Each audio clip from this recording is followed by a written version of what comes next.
Senator Haggerty, I have one additional question that I want to direct to Ms. Fulton, an Uruguay question. And it's really more of a kind of a topic than a question. And since you're a pro with long experience in the region, I just kind of want to grapple with it. We're talking an awful lot about problems in the region, and they're problems by the boatload, but there's also some real success stories. So Panama, the Dominican Republic, Costa Rica, and Ecuador have come together with the Alliance for Democracy and Development. They've said at a time of democratic backsliding, we want to be forward-leaning.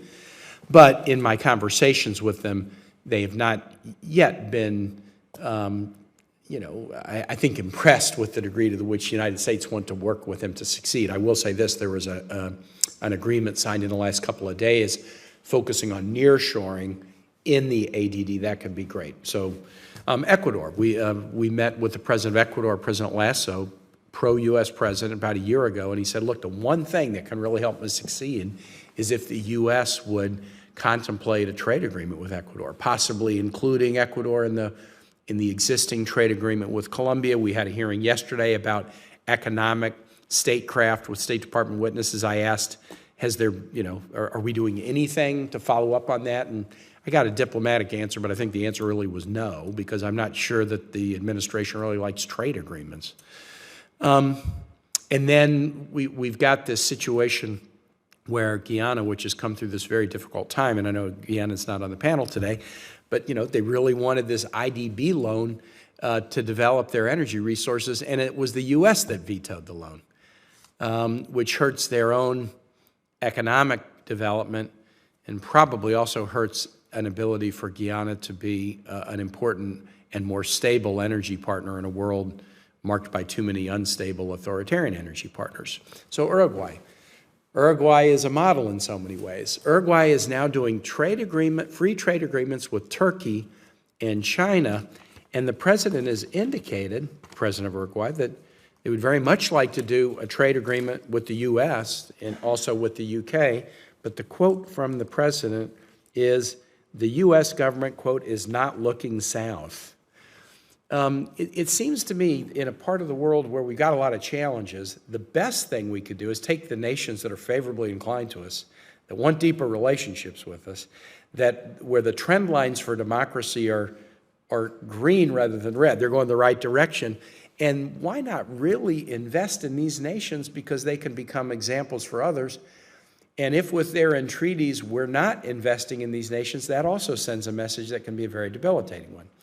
So I guess, should you be confirmed in Uruguay with the experience you have, with the positive track record that Uruguay has put together, what can we do to really spotlight this relationship and do it in a way that's not only good for Uruguay, but sends the message in the region that if you're doing things right, the United States is going to be a great partner with you?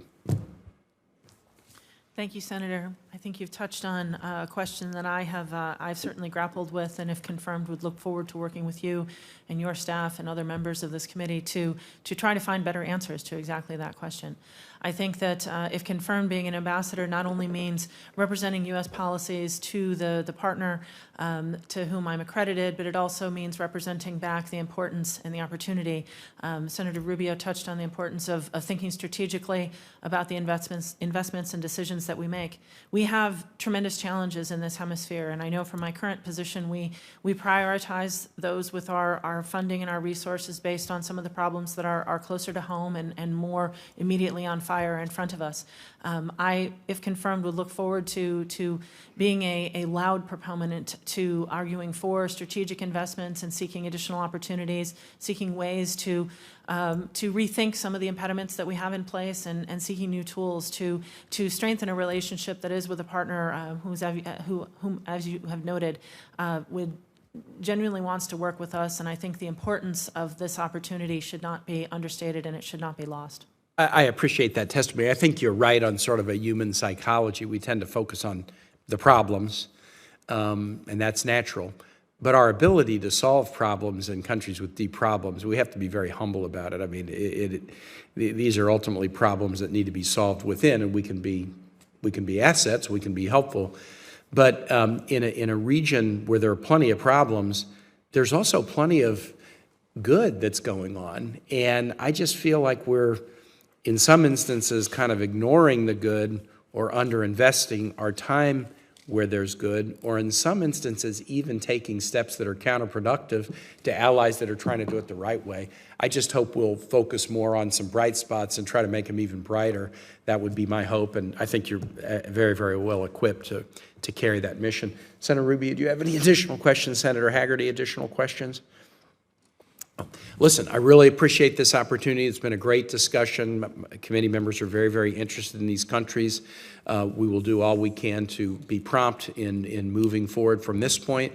I'd ask members of the committee, should they have questions that they want to submit in writing, a number have indicated that they would. They should submit them by the close of business on July 29th. And I would also ask that each of you, should questions be submitted for you individually, that you try to respond promptly and comprehensively. And with that, this hearing is adjourned.